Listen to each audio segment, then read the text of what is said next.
Los señores Lunático, Canuto y Cornamenta están orgullosos de presentar Magos y Medianos, el único canal en el que en nuestra maleta, aparte de escarbatos e hipogrifos, también tenemos olifantes. Son olifantes.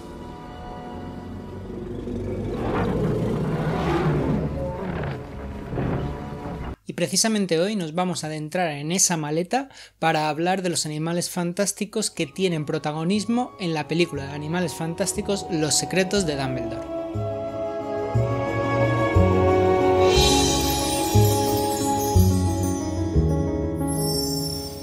Curiosamente, de las tres criaturas que vamos a hablar en el vídeo de hoy, solo una de ellas aparece en el libro de Animales Fantásticos y dónde encontrarlos. Y precisamente vamos a empezar por esa, por la mantícora. En el libro escrito por Newt Scamander describe a las mantícoras de una forma muy clásica, ya que dice que tiene un cuerpo rojo de león, cabeza de humano y cola de escorpión. También sabemos que en el mundo mágico son originarias de Grecia y que su piel les protege de prácticamente cualquier hechizo. Y realmente poco más se menciona en la saga sobre estas criaturas. Bueno, miento. También sabemos que Hagrid se ha dedicado a hacer una serie de experimentos y ha cruzado a mantícoras con cangrejos de fuego, y de ahí nacieron los escregutos de cola explosiva.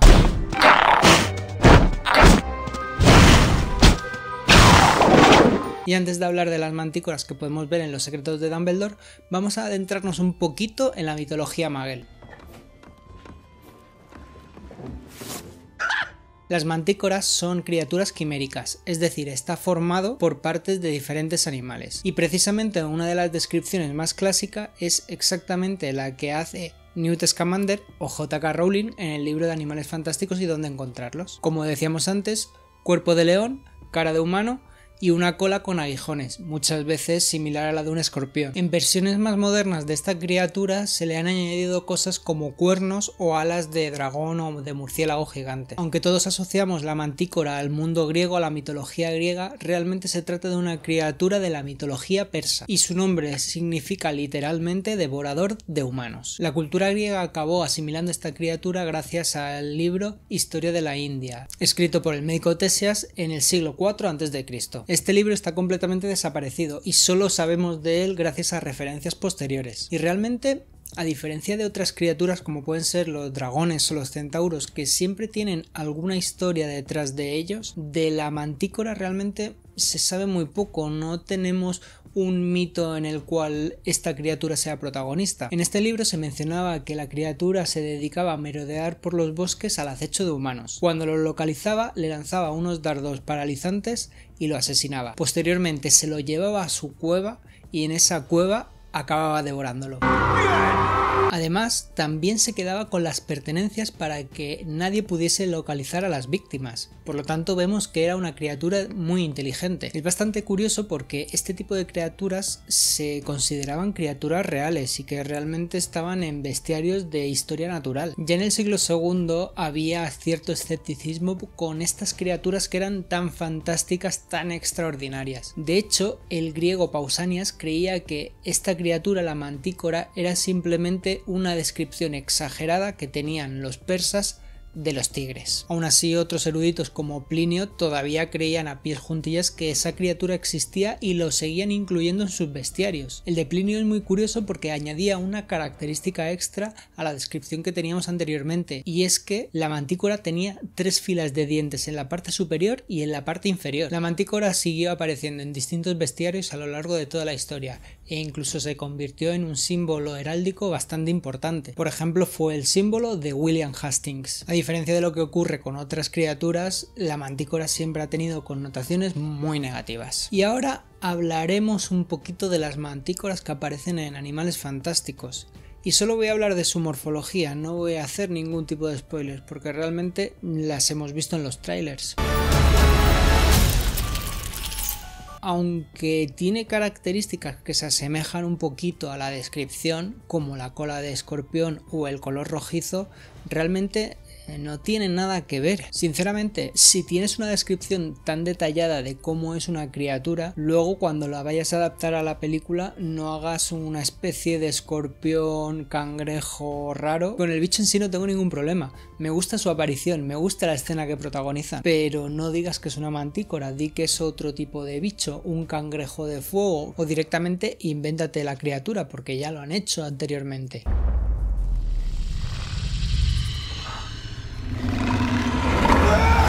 Por cierto, y como no podía ser de otra forma, según el Ministerio de Magia, la mantícora tiene la máxima peligrosidad. Y ahora vamos a cerrar el libro de Animales Fantásticos y vamos a hablar de una criatura que aparece en la película, pero que no aparece descrita en el libro. Estamos hablando del Giverno, o Wyvern. En la mitología Muggle podríamos considerar al Giverno el primo pequeño de los dragones. Normalmente se considera que son de menor talla y menos inteligentes que sus primos draconianos. Morfológicamente son muy parecidos, pero se les suele representar con alas y patas traseras, nunca 4 patas. Esta distinción por las extremidades se suele ver muy claramente en la heráldica británica, donde el Giverno tiene muchísima importancia y lo podemos ver en escudos deportivos y en escudos de colegios. El nombre de Wyvern viene del inglés antiguo wyver, que a su vez viene del francés wivre, que a su vez viene del latín vípera, es decir, víbora, áspid, serpiente.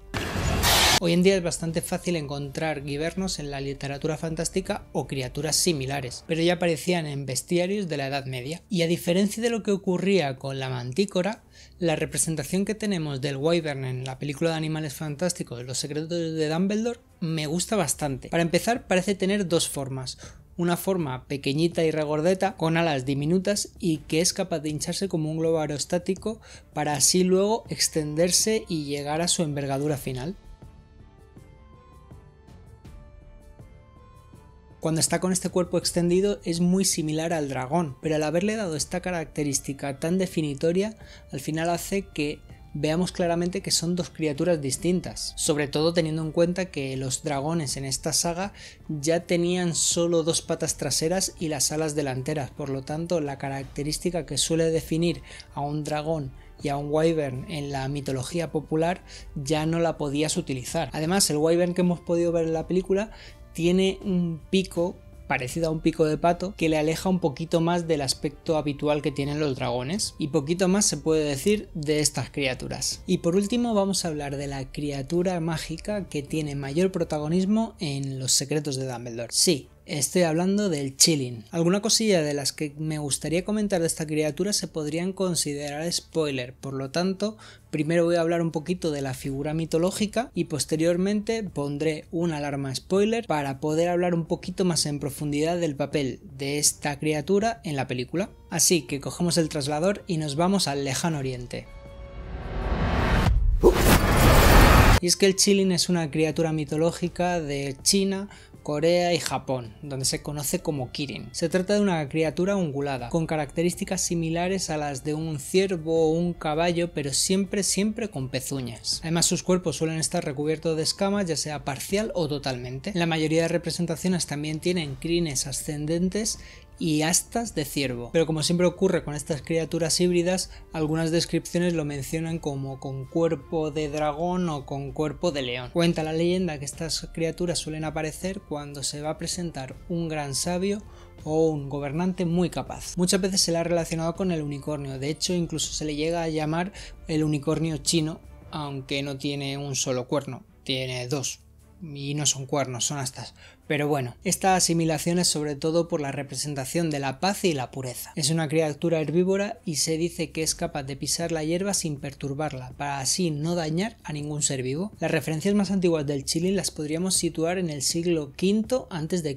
y se dice que el emperador Wu de Han capturó uno vivo en el año 122. A partir de la dinastía Ming se empezó a representar el Qilin como una jirafa estilizada. Esto se debía principalmente a que esta dinastía Ming comenzó a tener comercio con las zonas de África Oriental y algunas jirafas acabaron en las tierras del gigante asiático. Además, la jirafa tiene ciertos puntos en común con el Qilin.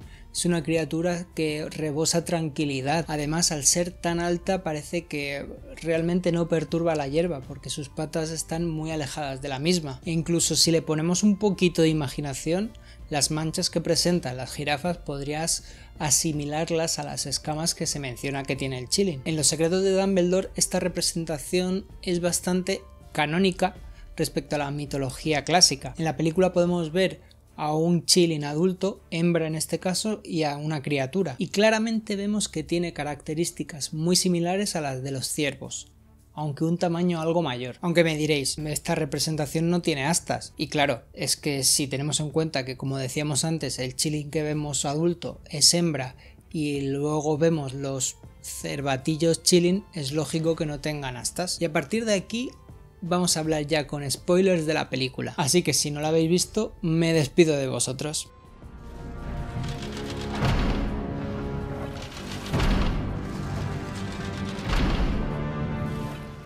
Bueno, pues tras esta alarma, espero que todos los que estéis aquí hayáis visto la película u os den igual los spoilers, que seguro que habrá alguno de vosotros. Y ya pudiendo hablar libremente, me parece muy interesante lo que se hace en esta película de utilizar la leyenda de esta criatura para integrarlo en el mundo mágico. Como decíamos antes, los Qilin aparecen con la llegada de un sabio o un gobernante muy capaz. En el mundo mágico, el nacimiento de un Qilin es el que representa la aparición de ese gobernante justo que se está buscando. Por lo tanto, creo que tiene sentido que se utilice a esta criatura que tiene estas capacidades tan particulares para elegir al jefe supremo de la Confederación Internacional de Magos. Da la sensación de que existe una evolución en este mundo mágico, que no siempre se hacen las cosas de la misma manera, y por lo tanto se le da una profundidad temporal que hace que sea un mundo mucho más rico, pero a su vez tiene mucho sentido que se siga respetando la figura de esta criatura, ya que una de sus capacidades mágicas es la posibilidad de ver la pureza que tiene la gente, y por lo tanto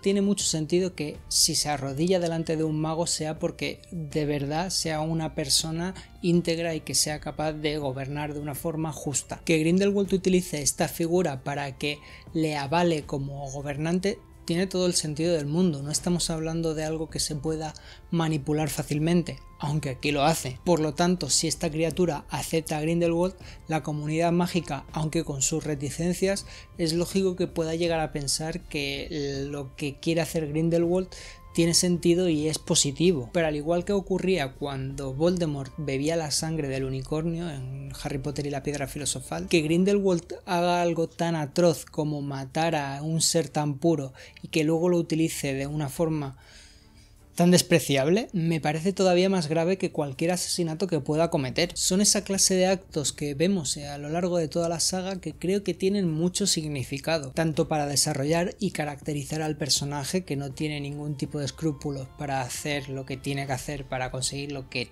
quiere conseguir, como a nivel narrativo vemos que es un tipo de acto que tiene que tener consecuencias. Ese tipo de magia de la que habla Dumbledore y que muchas veces es mucho más sutil que la magia utilitaria que solemos ver en esta saga, pero creo que al final es la magia importante que tenemos.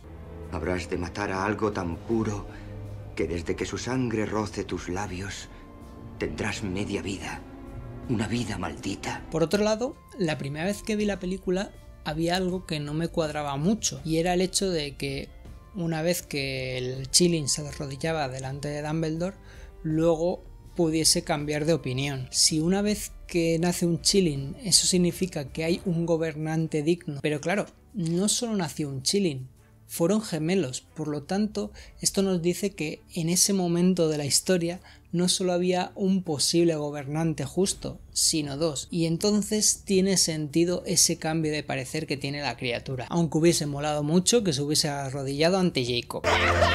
Y debo decir que me gusta mucho cómo han integrado la figura del Qilin y cómo han cogido la historia mitológica y la han utilizado tan bien para la historia de la película. Y teniendo en cuenta que la saga se llama Animales Fantásticos y los animales fantásticos tienen que tener protagonismo, que la hayan utilizado así me parece que es una muy buena idea. Y creo que con esto podemos cerrar nuestra maleta y podemos dar por concluido esta nueva página de nuestro bestiario particular. Así que nada, como siempre digo, suscribíos, dadle a la campanita y seguidnos por redes sociales, que siempre ponemos cosas interesantes. Travesura realizada.